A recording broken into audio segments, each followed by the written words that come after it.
powered by people. Eles podem adormecer durante séculos e depois acordar com uma fúria terrível. Destruição em massa e terror. É preciso sair de perto o mais rápido possível. Sua força pode queimar, esmagar e enterrar. Imagine uma parede de lama e rocha de 9 metros de profundidade avançando nessa área. Esta é a história de como os vulcões surgem na Terra e as diferentes formas com que eles ameaçam a vida do planeta. A ciência e a força surpreendente dos vulcões fatais.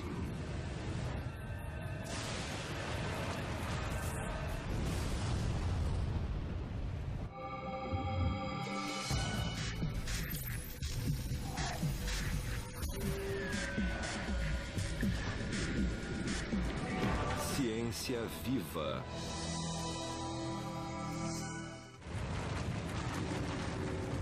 Nos últimos 2000 anos, mais de 1/4 milhão de pessoas foram mortas pelas armas letais do arsenal mortífero dos vulcões. Existem muitas formas dos vulcões matarem. Os vários perigos incluem gases tóxicos e misturas de rocha, quente e gás que saem do vulcão. Muitas vezes, as cinzas atiradas no ar cobrem as coisas e, especialmente se estiverem molhadas, derrubam vários prédios. O fluxo de lama pode causar muita devastação.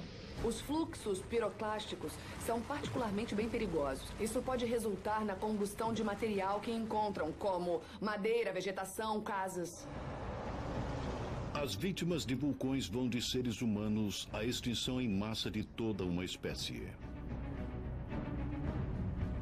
Existem pelo menos 10 grandes formas dos vulcões causarem destruição e morte.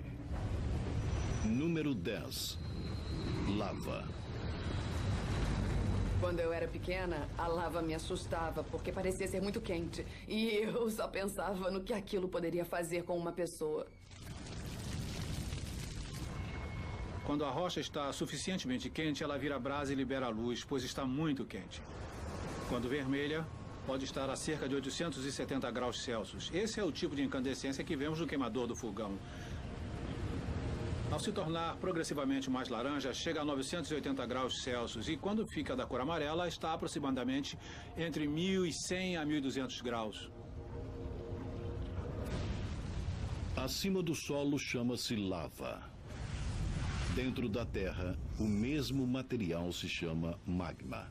O magma é simplesmente a rocha derretida com gases dissolvidos dentro dela. Magma ou lava, sua origem principal fica a 5.000 quilômetros abaixo de nossos pés. O núcleo da Terra é uma bola radioativa maior do que Marte, com mais de 7.000 quilômetros, com uma temperatura de mais de 6.000 graus Celsius, mais quente do que a superfície do Sol. Embora o calor do núcleo diminua quando sobe através da Terra, ainda pode chegar a 1.100 graus no manto. Há uma batalha constante entre o calor tentando derreter a rocha e a pressão tentando manter a rocha sólida. Em quase todos os lugares a pressão vence, mas em áreas próximas da superfície a pressão pode diminuir e a rocha pode sucumbir ao calor. A 1.600 quilômetros, mais ou menos, da superfície. Então, esse calor começa a fundir as rochas. E a rocha fundida, o magma, então sobe para a superfície. O magma, que contém metais como magnésio, ferro e alumínio, mais oxigênio, carbono, enxofre e silício, é menos densa do que a rocha ambiental. Ela é elevada por flutuação, às vezes com força suficiente para romper a crosta da Terra. Se o magma do manto migrar para dentro da crosta terrestre, pode fazer a crosta derreter. Escoando dos chamados pontos quentes, quantidades de magma sobem continuamente, caem e resfriam, criando camada por camada montanhas, ilhas e vulcões.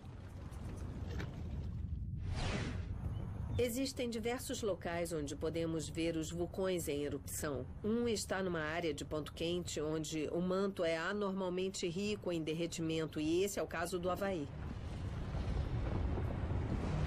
Os vulcões havaianos são o resultado de dezenas de milhares de erupções durante centenas de milhares de anos. A lava que sobe dos pontos quentes é fluida, espalhando-se largamente em torno do conduto para formar um vulcão escudo. São chamados de escudos porque eles têm flancos muito pequenos e parecem com um escudo de guerreiro emborcado. Em qualquer vulcão, quando a rocha fundida cheia de gás chega à superfície, ela cria um reservatório crescente chamado de câmara magmática. Na medida em que essa cavidade de rocha incandescente cresce, a pressão sobe e a câmara se torna uma prisão da qual o magma se esforça para escapar. Você sacode um refrigerante para que o gás saia da solução no refrigerante. Mas o gás não tem por onde sair, então você o abre. Então o gás joga o refrigerante para fora, às vezes violentamente.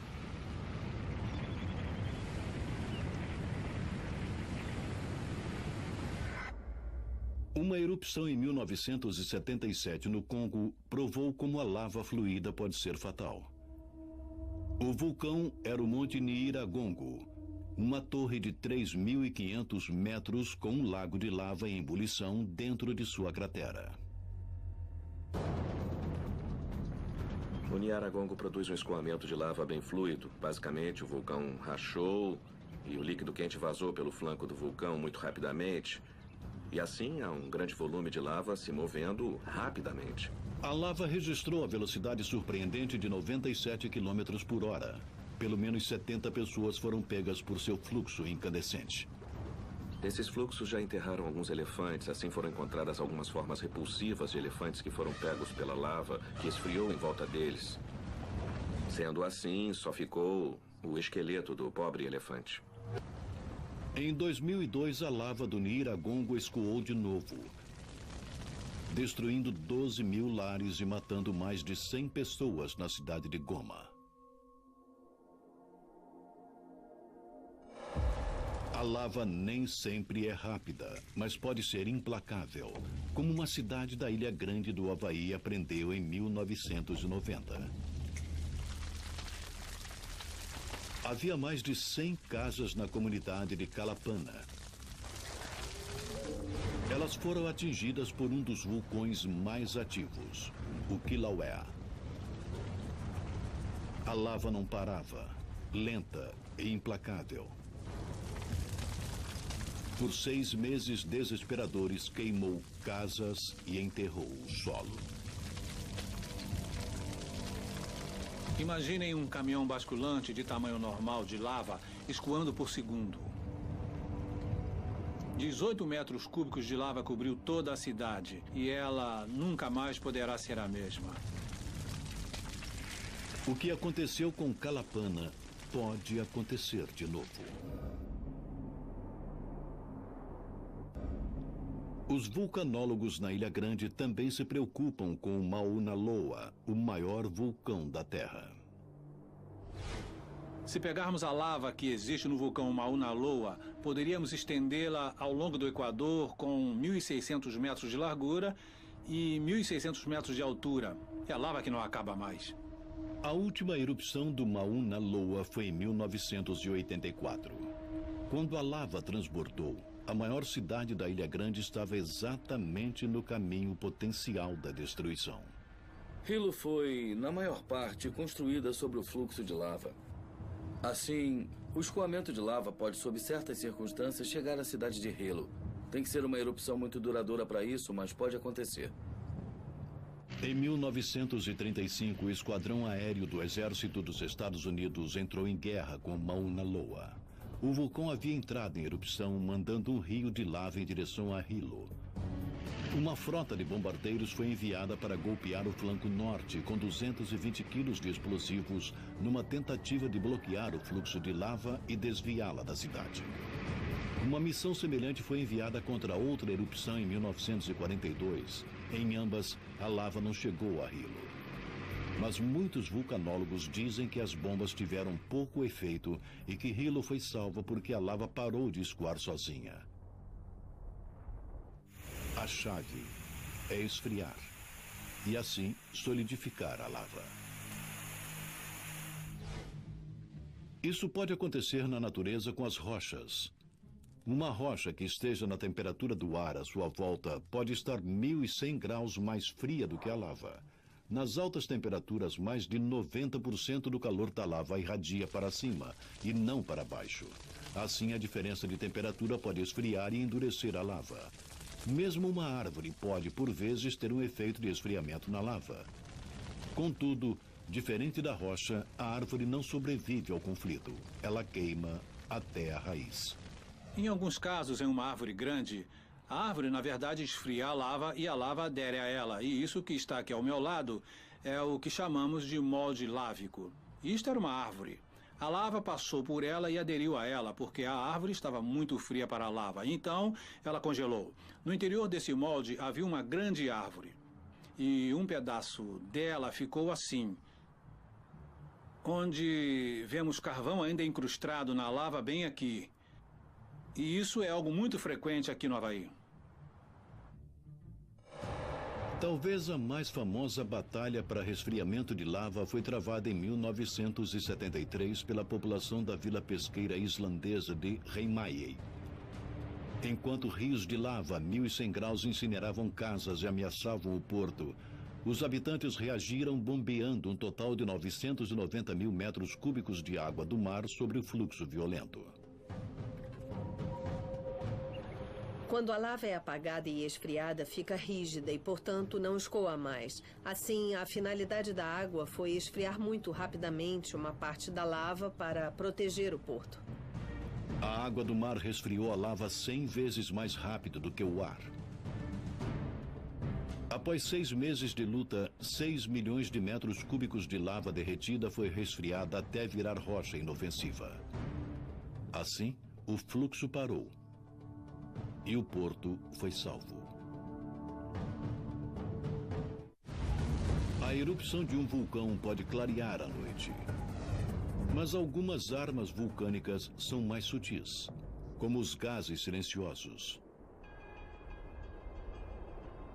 Os gases escondidos no magma vulcânico criam uma poção de bruxa à espera de ser liberada, ameaçando a vegetação, os animais e os homens. Os gases principais deixados pelos vulcões são basicamente vapor d'água, mas também temos gás carbônico e dióxido de enxofre. Número 9 na lista letal: gases vulcânicos. O gás dióxido de enxofre pode se misturar com água no ar e se transformar em ácido sulfúrico, que cai sobre os edifícios e florestas como chuva ácida. Um dos gases vulcânicos mais perigosos é o assassino inodoro e incolor gás carbônico. O mais conhecido incidente de morte por CO2 vulcânico ocorreu no país africano de Camarões. Naios é um lago em uma cratera vulcânica quase 213 metros abaixo da superfície. Uma câmara magmática libera continuamente gás carbônico dentro d'água. Na noite de 21 de agosto de 1986, uma nuvem de gás carbônico de 900 metros de extensão subiu para a superfície. Sendo mais pesada do que o ar, a nuvem da morte se arrastou pelas cidades abaixo, sufocando centenas enquanto dormiam. O gás carbônico escapou daquele lago e se moveu muito perto do solo e matou silenciosamente os moradores que estavam dormindo, cerca de 1.700 pessoas. Além das mortes de pessoas, os gases vulcânicos quase acabaram com toda a vida complexa na Terra antes dela começar. Toda forma de vida complexa de hoje depende do oxigênio, mas esse elemento vital não foi sempre parte de nossa atmosfera. Há 2,7 bilhões de anos, quando a água cobria quase todo o planeta, o céu era um coquetel venenoso de gás carbônico e nitrogênio. Nos mares, micro-organismos chamados cianobactérias usavam a fotossíntese para absorver o gás carbônico e expelir oxigênio como refúgio. Esse oxigênio deveria ter subido à superfície para ser absorvido na atmosfera. Mas alguns cientistas acham que os gases de vulcões submarinos, principalmente o sulfato de hidrogênio, reagiram com oxigênio, formando assim ácido sulfúrico. Desta forma, os vulcões estrangularam a vida complexa na infância. Mas a vida teve uma segunda chance. 200 milhões de anos mais tarde, uma subelevação planetária literalmente elevou muitos desses vulcões das profundezas, como parte da primeira grande expansão da terra firme. Com menos vulcões submarinos para capturá-lo, o oxigênio finalmente flutuou livre para enriquecer a atmosfera, dando início à evolução da vida multicelular sobre a Terra.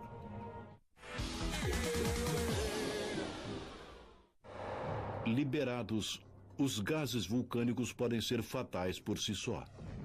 Mas como nas armas, os gases sob pressão podem criar explosões devastadoras e disparar projéteis letais.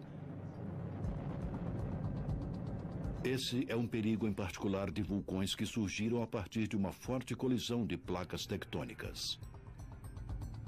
Duas placas estão se aproximando, duas placas de crosta e uma placa. Normalmente, a placa mais antiga é mais fria e mais densa e tende a afundar para baixo da placa mais jovem e leve. A placa mais baixa é exposta a um calor de 1.100 graus. As moléculas de água liberadas da elevação da placa sobem, derretendo o manto e produzindo magma menos denso do que a rocha à sua volta.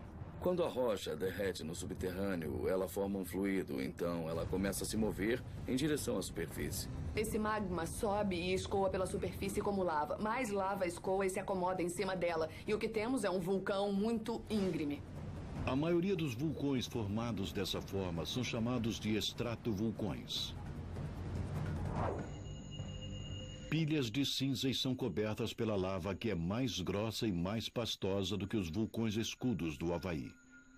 O cone íngreme que forma é a imagem clássica de um vulcão reproduzido em papier-mâché em todas as feiras de ciências. Mas a diferença entre o vulcão e estratos e os escudos não é só cosmética. O segredo é a sílica, uma mistura de oxigênio e silício que é a base do vidro moderno. A sílica é o ingrediente primário do magma. Mas o magma do vulcão em estratos cresce através do manto. Tem mais sílica do que o magma do vulcão escudo, que é formado através da crosta. Nos vulcões escudos, pelo fato da lava ser muito fluida, o gás escapa e pode borbulhar como bolhas de gás de refrigerante. Nos estratovulcões, a lava é muito viscosa e a única forma do gás escapar é rompendo fisicamente as partículas, o que provoca explosões. É como ter tudo preso e então o gás tem que explodir para sair. Os estratos vulcões lançam rocha pulverizada e cinza no ar. E isso pode criar um dos mais dramáticos e misteriosos perigos vulcânicos. Número 8. Relâmpagos vulcânicos. Numa nuvem de erupção vulcânica existem muitas partículas de cinza e rocha girando, chocando-se uma nas outras e... aparentemente é possível a partir disso haver uma transferência de carga de forma que algumas delas terminem ficando carregadas positivamente e outras terminem carregadas negativamente. Acho que é meio parecido quando você esfrega sua mão num tapete ou num local muito seco e uma vez que essas cargas se estabeleçam e se tornem suficientemente desiguais, então haverá raios quando essas cargas se equalizarem entre si. Na verdade, descargas elétricas lampejam nas bocas dos vulcões. Depois sobem para se misturar com os raios das nuvens de detritos. Visto de longe, é um espetáculo incrível da fúria da natureza. Mas caso estejam perto demais, os raios podem ser a última coisa que verá. Desde 1999, 4 turistas nas encostas do Monte Etna, na Itália, morreram. O sistema nervoso deles foi totalmente sobrecarregado por uma carga elétrica violenta.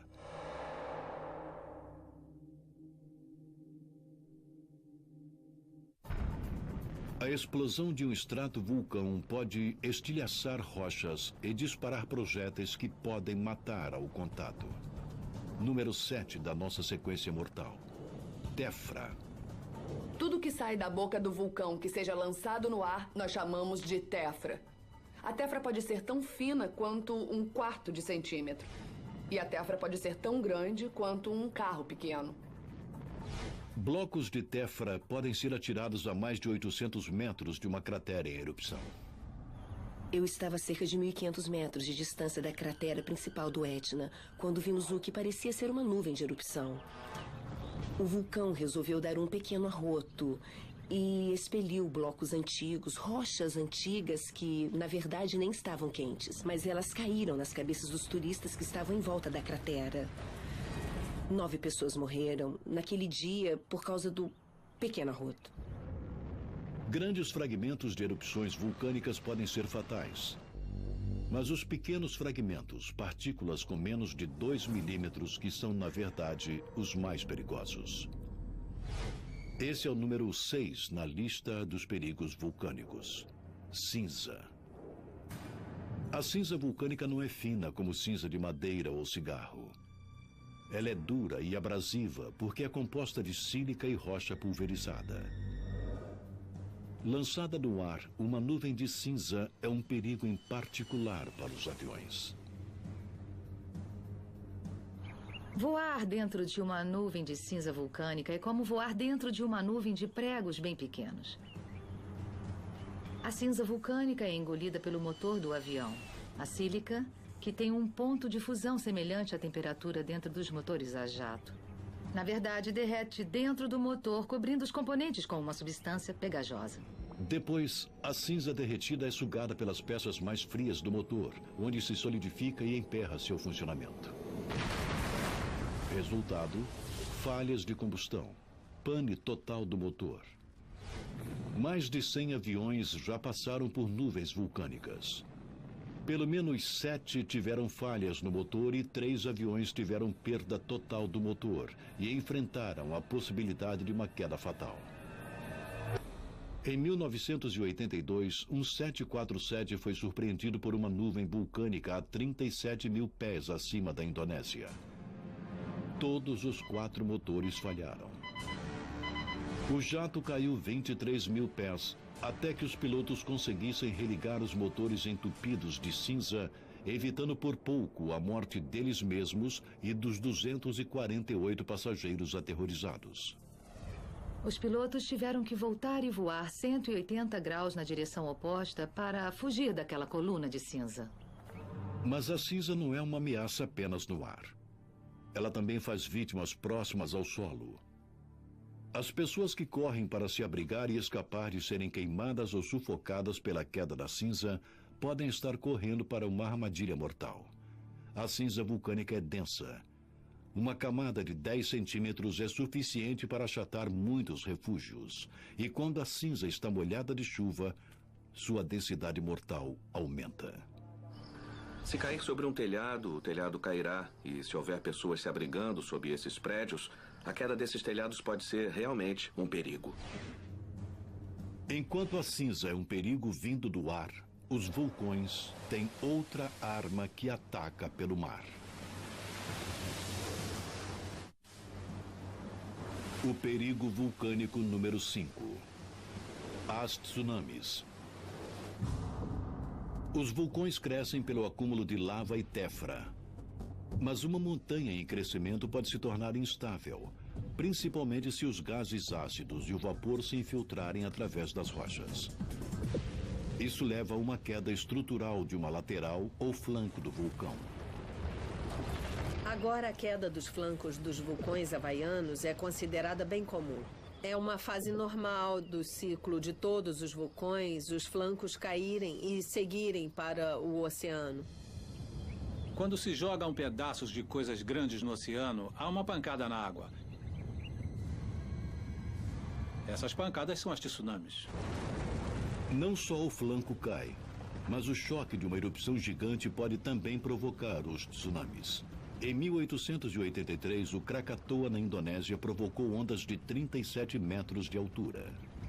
A erupção de Krakatoa foi equivalente a cerca de 200 megatons de TNT ou 10.000 bombas de Hiroshima. Os tsunamis do Krakatoa destruíram 295 vilas costeiras.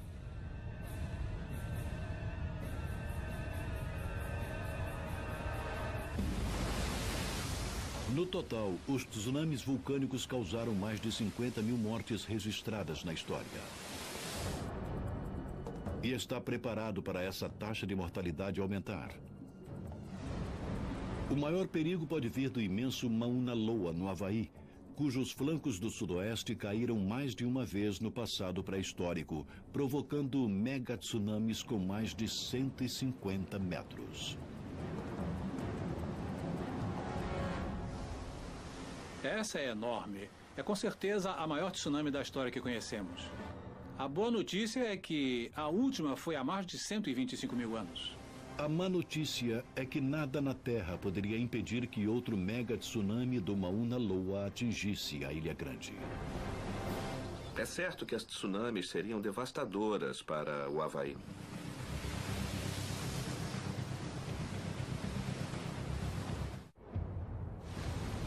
Lahar é a palavra indonésia para fluxo de lama. Um perigo em particular em vulcões altos o suficiente para serem cobertos por neve, gelo ou mesmo geleiras. O perigo vulcânico número 4. O Lahar. Basicamente, um lahar é um fluxo vulcânico torrencial, uma mistura de lama, cinza e rochas. Ele vai carregando todo o material que está escoando, rochas, lama, árvores. Os lahars são assustadores. Os efeitos fatais dos lahars foram vistos na Colômbia em 1985. O vulcão nevado Del Ruiz, coberto por uma geleira, entrou em erupção depois de 140 anos de silêncio. Cinza e gás se estenderam por 30 quilômetros durante a noite. Um calor de 1.100 graus derreteram mais de 17 bilhões de metros cúbicos de gelo da geleira, criando um lahar incontrolável que invadiu a cidade de Armero, matando pelo menos 23 pessoas. Nevado del Ruiz foi um chamado de alerta para os geólogos que estudavam outro vulcão na Cordilheira das Cascatas, na América do Norte. O Monte Rainier. O Rainier se localiza em uma área populosa. O Rainier está sob uma geleira 3 vezes o tamanho da de Nevado del Ruiz. Nós temos 4 quilômetros cúbicos de neve e geleira constante sobre o Monte Rainier. Isso é tanto quanto todos os outros vulcões das cascatas juntos. A combinação de elementos quentes em erupção, neve e gelo derretidos são fatores potenciais para os lahars. O professor de Ciências da Terra, Pat Pringle, passou décadas procurando evidências da história de lahars gigantescos do Rainier. Meu palpite é que esse fluxo tem provavelmente cerca de 2.000 anos. Na verdade, podemos ver que essa massa de areia carregou alguns pequenos pedaços da margem que arrancou de locais rio acima, o que mostra que isso se movia com uma massa densa, provavelmente 80% de material sólido com cerca de 20% de água. Por isso, acho que esse fluxo é quase como um concreto. O Rainier nem precisa entrar em erupção para provocar um lahar. Cerca de 600 anos atrás, uma fragilidade estrutural no lado oeste levou a uma queda do flanco que juntava material e impulso, provocando um deslizamento até Puget Sound, a 97 quilômetros dali. Hoje, a lava está aumentando e a parede oeste está fraca de novo. Nós temos terremotos no Monte Rainier o tempo todo e, dependendo do tamanho, o nosso medo é que um dia ele provoque um colapso da estrutura na área fragilizada. Outro colapso no Rainier poderia provocar outro lahar fatal. Esse lahar provavelmente seguiria o mesmo trajeto de 600 anos atrás. Mas o antigo deserto contém agora dezenas de milhares de vidas, lares e empresas, todos em risco. Estamos seguindo para o vale do rio Puyallup, e essa é a velocidade que o fluxo de lama atingiria quando escoasse do Monte Rainier. Imagine uma parede de lama e rocha, com 9 metros de profundidade, vindo para essa área. É assim que seria. Ele teria soterrado todo esse vale, de uma parede a outra do vale, mais de 1,5 quilômetros. Nada poderia deter um próximo e grande lahar do Monte Rainier. E nada poderia defender o porto de Tacoma.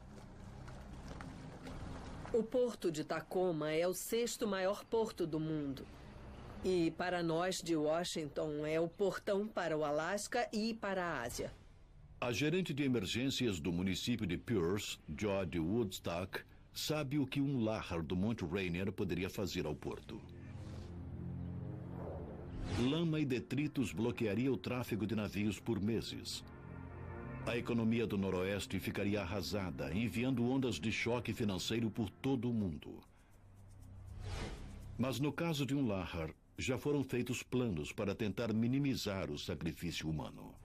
O Centro de Operações de Emergência do Estado de Washington ativará sirenes por todo o vale. Nós ativaremos basicamente um sistema reverso de emergência que telefonará para todas as casas e empresas do vale e assim teremos um alerta amplo para que as pessoas se afastem cerca de 15 metros do fundo do vale e isso salvará suas vidas. Poucos duvidam que a região das cascatas precise se preparar para um possível desastre futuro.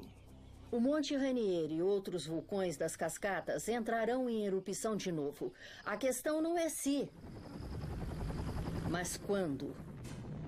Tão assustador quanto um lahar pode ser, é imaginar algo 2 vezes mais rápido e incandescente.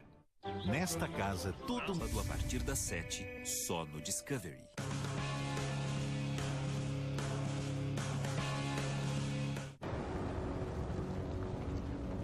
Os vulcões já aterrorizaram e mataram com lava, nuvens de gases, cinzas, blocos de tefra e descargas elétricas, com tsunamis imensos e deslizamentos tremendos chamados lahars. Mas poucas coisas são tão mortais quanto os detritos vulcânicos que aparecem na lista de perigos como o número 3. Fluxos piroclásticos. Rochas quentes e outros gases que escoam do vulcão. O fluxo piroclástico destrói praticamente tudo por onde passa. Piroclástico vem do grego fogo quebrado. E o calor incinerador provocado pelos gases do fluxo é um de seus atributos mais temidos. O fluxo piroclástico pode facilmente atingir temperaturas acima de 700 graus. E essa avalanche não é só quente, é rápida, acima de 160 km por hora. O impulso lhe dá uma força terrível. O fluxo piroclástico foi registrado derrubando completamente estruturas de cimento. Então, eles podem demolir um prédio e deixar apenas a fundação. Por isso, é muito difícil sobreviver a essa mistura de gás e cinza.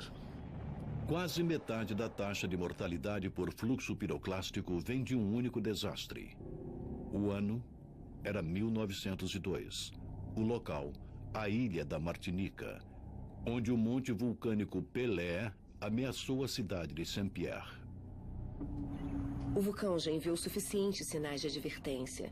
A vida na cidade era uma tristeza. Havia cinza em todos os lugares. Houve pequenos fluxos piroclásticos que mataram pessoas. O vulcão não deixou de enviar tantos sinais de advertência quanto pôde. Mas o povo local não sabia como interpretá-los. E o governador, na verdade, desencorajou o povo de deixar a cidade porque estavam perto das eleições. Em 8 de maio de 1902, o Monte Pelé explodiu com uma força cataclísmica. Um fluxo piroclástico quente em brasa desceu a montanha a 150 km por hora. Levou somente 3 minutos para atingir Saint-Pierre.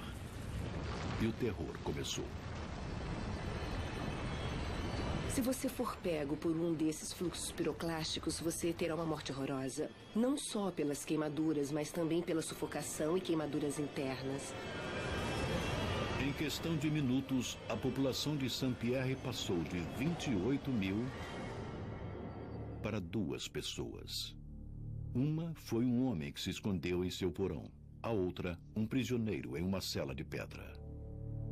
Ele estava muito queimado, mas ainda estava vivo. E era a única pessoa viva na parte principal da cidade. E a equipe de resgate ouviu seus gritos e ele foi no final libertado e perdoado, pois tinha cometido um crime. Mas eu acho que acharam que, já que ele conseguiu sobreviver àquilo, estava tudo bem. Embora a morte por fluxo piroclástico seja terrível, pelo menos é rápida. Mas uma causa de morte mais lenta e indireta tirou ainda mais vidas do que os fluxos piroclásticos. Número 2. A fome.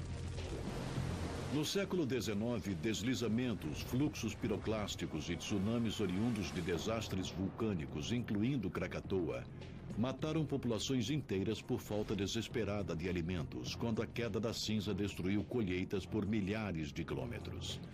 As vítimas não queimaram, nem foram enterradas pela lama ou cinza. Todavia, quase 90 mil pessoas morreram de fome por causa dos vulcões.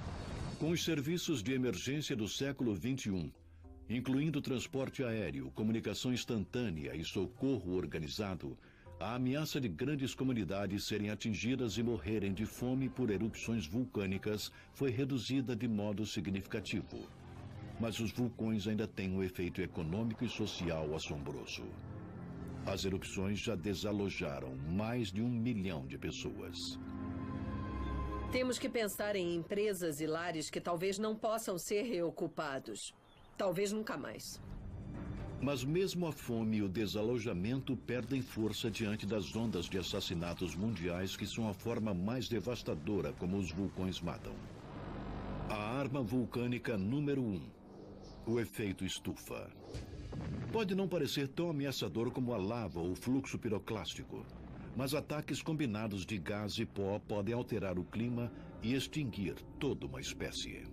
As erupções vulcânicas no passado causaram diversas extinções em massa na Terra.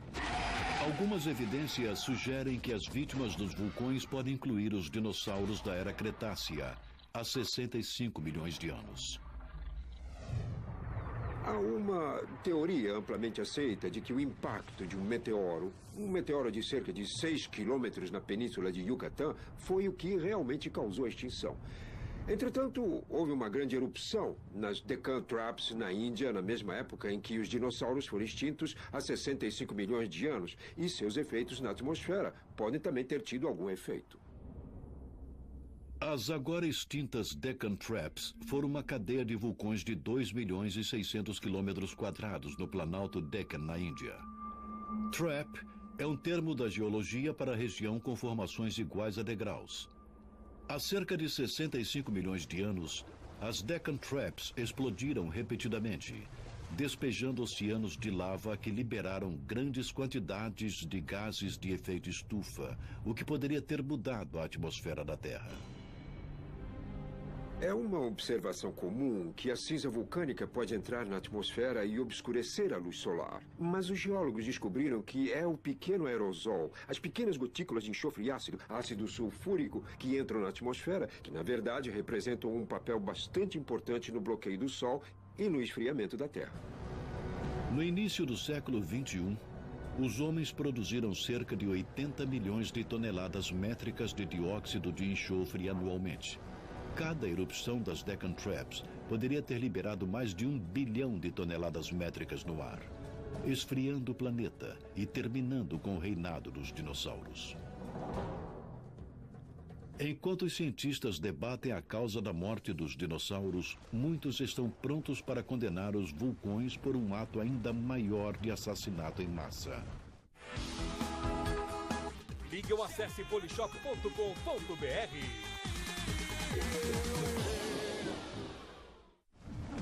Algo terrível aconteceu ao redor do mundo há 251 milhões de anos. No fim do chamado período Permiano, 70% de toda a vida na Terra e 90% da vida marinha foram extintas. Os cientistas chamam isso de a Grande Morte. e pode ter sido provocada por vulcões onde hoje é a Sibéria. O chamado fim da extinção em massa permiana há 251 milhões de anos pode muito bem ter sido causado pela erupção das traps siberianas. O fluxo de lava escondido produziu basicamente tanto gás carbônico que mudou radicalmente a atmosfera da Terra. Há a possibilidade de que a cinza vulcânica tenha, na verdade, diminuído a temperatura da Terra drasticamente, de forma que os animais e plantas da época não conseguiram mais existir e foram extintos. Uma demonstração da mudança climática vulcânica foi vista em 1991, quando o Monte Pinatubo arremessou 20 milhões de toneladas de dióxido de enxofre 30 quilômetros no céu sobre as Filipinas. A nuvem circundou o globo em 3 semanas. A umidade atmosférica transformou o dióxido de enxofre em ácido sulfúrico, que refletiu os raios de sol e reduziu a temperatura média da Terra em cerca de 2 graus por mais de 2 anos. Pinatubo foi apenas um vulcão. Muitos outros explodindo juntos poderiam ter um impacto global muito maior.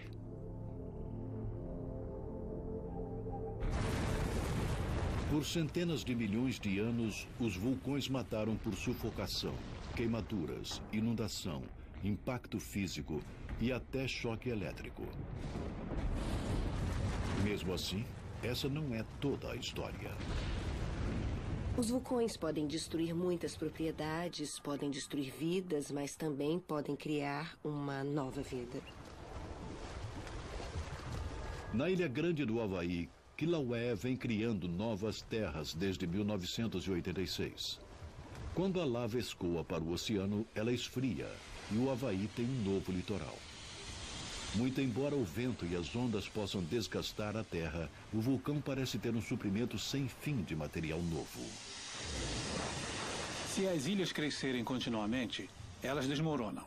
Assim, para manter uma ilha tão grande quanto a Ilha Grande, ela tem que continuar a ser coberta de lava. E embora a cidade de Calapana tenha sido enterrada pela lava do Kilauea no ano de 1990, a área irá, um dia, ficar verde outra vez, como também irão outros locais devastados pela lava. Nós estamos em uma área que é chamada de área devastada. Eu não gosto da expressão, eu acho que é uma mudança e não devastação, mas estamos presos ao nome. Isso é, em miniatura, o que se esperaria ver depois de uma erupção realmente grande. Como no Monte Pelé, ou um evento de grande magnitude. Essa cinza aqui pode virar um solo muito fértil. Daqui a algumas centenas de anos, talvez, porque é feito de vidro vulcânico que decompõe rapidamente. E que pode ser visto realmente nos vulcões. Cinza fina e material como esses podem virar solo tão rapidamente, quase que instantaneamente em termos geológicos, que pode ser realmente um bom lugar para a agricultura. Se intocada, essa seria provavelmente uma área fértil daqui a uns 100 anos. Quando a lava resfriada se decompõe, ela abre um baú de tesouros, liberando nutrientes no solo. A cinza densa ajuda a manter a umidade. Os cientistas acreditam que a sílica na cinza vulcânica também enriquece o solo. A cinza tende a criar um solo muito fértil. Assim, por tradição, as pessoas ocupavam as encostas dos vulcões, pois as colheitas eram boas. Hoje, 600 milhões de pessoas, mais do que em qualquer época da história, vivem próximas a vulcões que poderiam acabar com suas vidas com um pequeno ou nenhum aviso. Existem muitos benefícios resultantes de uma associação com um vulcão, mas é preciso aprender a viver com o perigo. Os vulcões são doadores de vida e negociantes da morte. E aqueles que vivem à sua sombra devem torcer todas as manhãs para que as poderosas montanhas poupem suas vidas por mais um dia. Versão brasileira Audiocorp.